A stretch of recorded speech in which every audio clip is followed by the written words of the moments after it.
Hello again, everyone, and welcome back to Reddit Aliens. I'm John, and as always, thank you so much for being here. Tough topic today.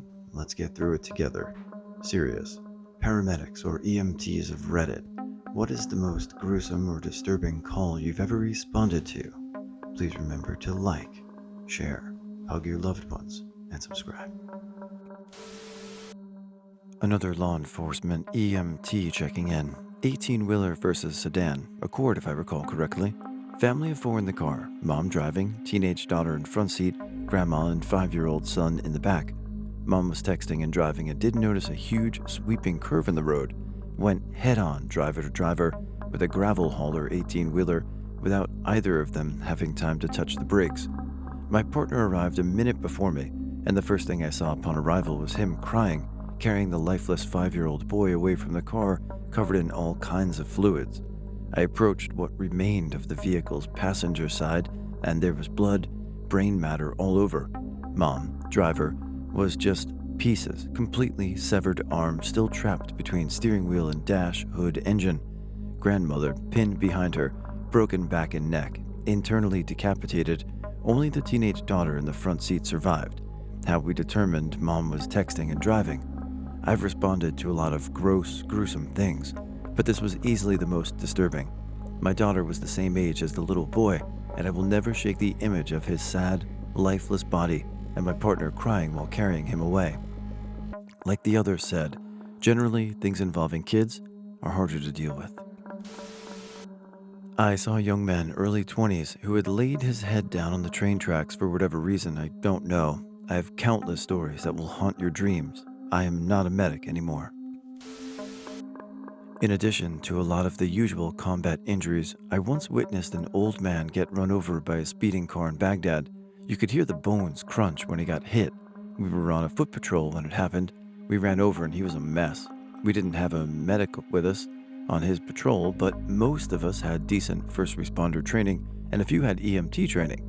We worked on him for a while and medevaced him, but I'm not sure if he made it. Firefighter here.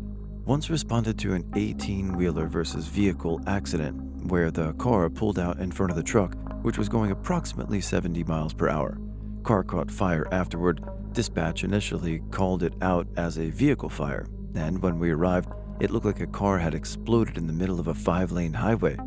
We pulled the passenger out upon arrival, and I vividly remember my captain spraying him down with the hose because he was burning. He likely died upon impact, but everything except his right arm, which had been out the window, was severely burned. My engineer, who pulled him out, said on first grab, he felt the skin give way all the way to the bone. That's how badly the passenger was burned. After the accident and the fire, all that remained of the driver was a pile of human parts melted into what remained of the seat and driver floorboard. It was unrecognizable until the coroner started trying to pull it out, and I saw some ribs. Part of the driver's face had been cut off upon impact and was laying in the roadway among the assorted car parts. It had hair. It haunted me for a long time. On the plus side, my adorable nephew was born that same day. First and foremost, I just want to thank all first responders for everything they've done and do every day for all of us. That being said, as horrible as a moment as that was, to try to find the silver lining is a good thing. I can imagine it being hard, but thank you. Paramedic here. It's like 11:30 at night, and we get a call for a pregnant lady experiencing cramps and vaginal bleeding. Great. Get on scene, and we find this lady standing in her driveway shaking, pale, and altered. She wouldn't answer my questions, and no one else was around.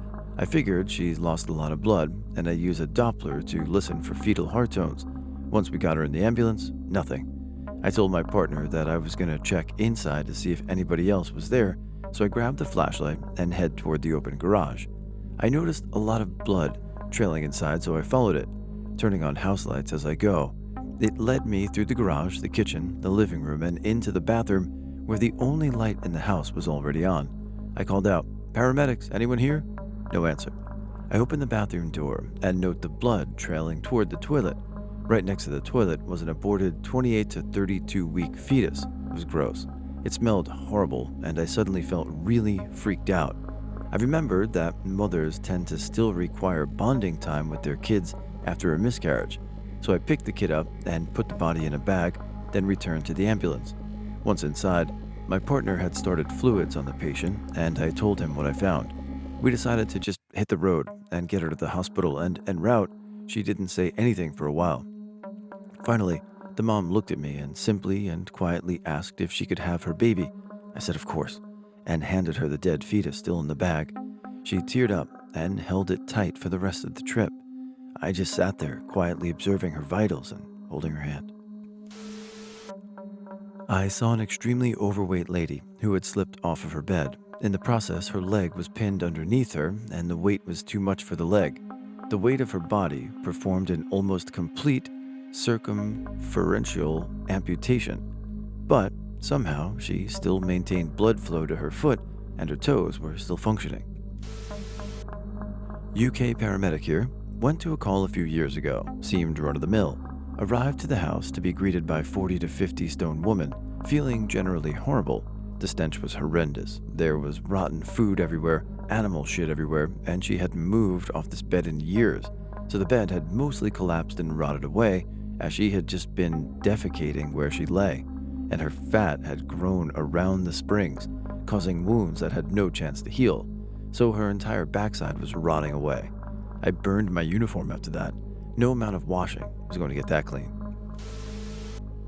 My mom was a paramedic. A kid on a motorcycle was hit by a drunk driver right in front of us. His femurs were in his chest. My mom got out, stuck her hands inside this kid to try and stop the hemorrhaging.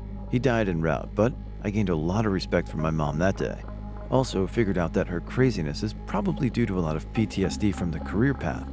Driving the car home alone hysterically was a bit of a nightmare, though.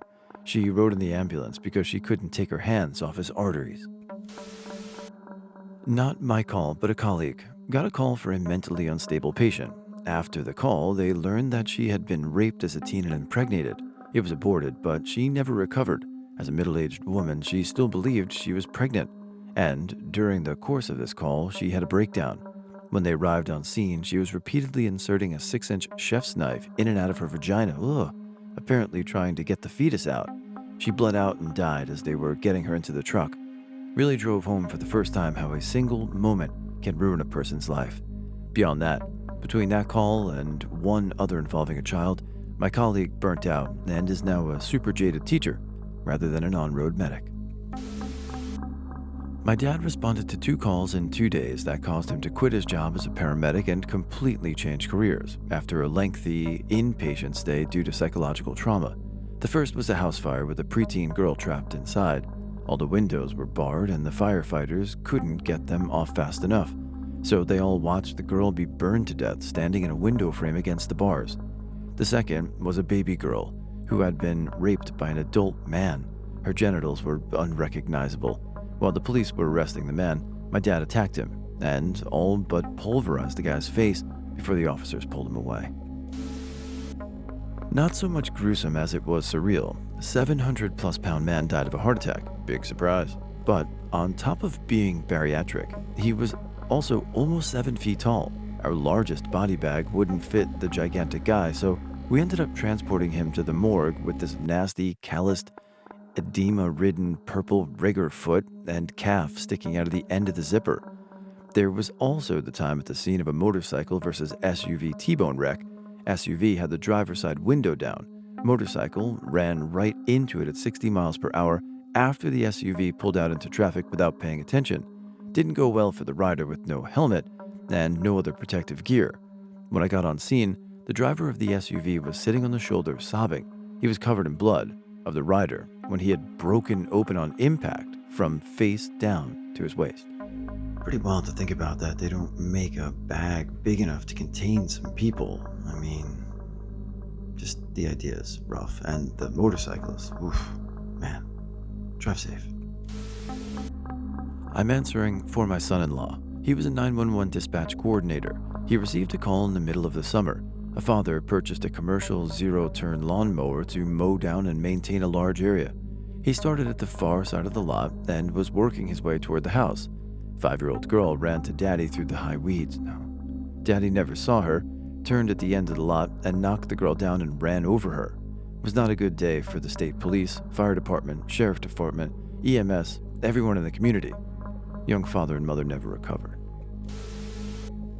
This was when I was still on placement for being a paramedic. We got sent to a sketchy hotel or low-income building for a check the welfare, funny smell coming from the room.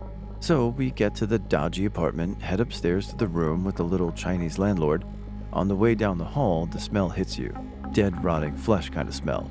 So we get to the room. Landlord unlocks the door. Door won't open, so we had to body check the door open. There were knives jammed in the door frame to keep the door wedged shut, which we thought was a little sketchy. We decided to wait for the police to show up before we entered the room. So we're waiting. We can see that the bathroom is right next to the entrance and there's a tap running. So me and partner basically say, F it, let's go check it out. So we head into the apartment. Drug paraphernalia everywhere. We turn into the bathroom, find the bathroom sink that was running, and a lady in the bathroom. She's green like Hulk green, bloated, skin rotting, smells like death, clearly has been dead for at least a week. That was definitely one of the most memorable, disgusting calls I've been on. As a paramedic, I ran a middle-aged mentally challenged woman living with other mentally challenged roommates who had hurt her knee a few months prior to this call. Well, the pain of this injury was so severe for her that she did not get up from her couch for nearly 4 months. She peed, she pooped, she had her period on this couch for 4 months and did not get up. Her mentally challenged roommates continued to feed her and help her get things as needed, but she stayed put for 4 months. Her roommates eventually called us because the smell had become unbearable. When we finally peeled her off the couch, some of the more senior firefighters rushed outside to throw up. She ended up having necrotizing fasciitis from the midpoint of her butt to the back of her knee, where she had been pissing and pooping herself for months. When she stood up, with our help, the smell of shit, piss, and death was so overwhelming that I'm surprised we all didn't pass out. I know they ended up amputating at least one of her legs. You could see the femur on that leg, as the rest of her tissue was gone and or black as night. EMT here. Here's a trauma call back when I was a basic student. We get a call from an MVC. Upon arrival, we see it's a motorcyclist that hit a parked car. Thing is, the motorcycle was wedged into the front of the car, pretty much through the engine block. Patient unconscious, miraculously still alive, even though he didn't have a helmet. Agonal gasping, deviated and unreactive eyes. All I was worried about was head and neck. Half of his scalp was avulsed, depressed skull fracture, increased ICP caused him to pretty much bite off his own tongue. Airway is now very much compromised, basically had to pry his mouth open to suction the blood and insert an OPA. Whole transport consisted of bagging and dumping fluids. At this point, his lungs are shot. As we left the ER, they had a chest tube in both sides. One was profusely draining blood. Guy ended up walking out of the hospital, definitely a lucky man in comparison to most of these other stories. Please, for Christ's sake, wear a helmet when you're riding a motorcycle. Also, stop with the wheelies and shit. 1, you don't look as cool as you think. 2, you'll end up killing yourself or somebody else in the process.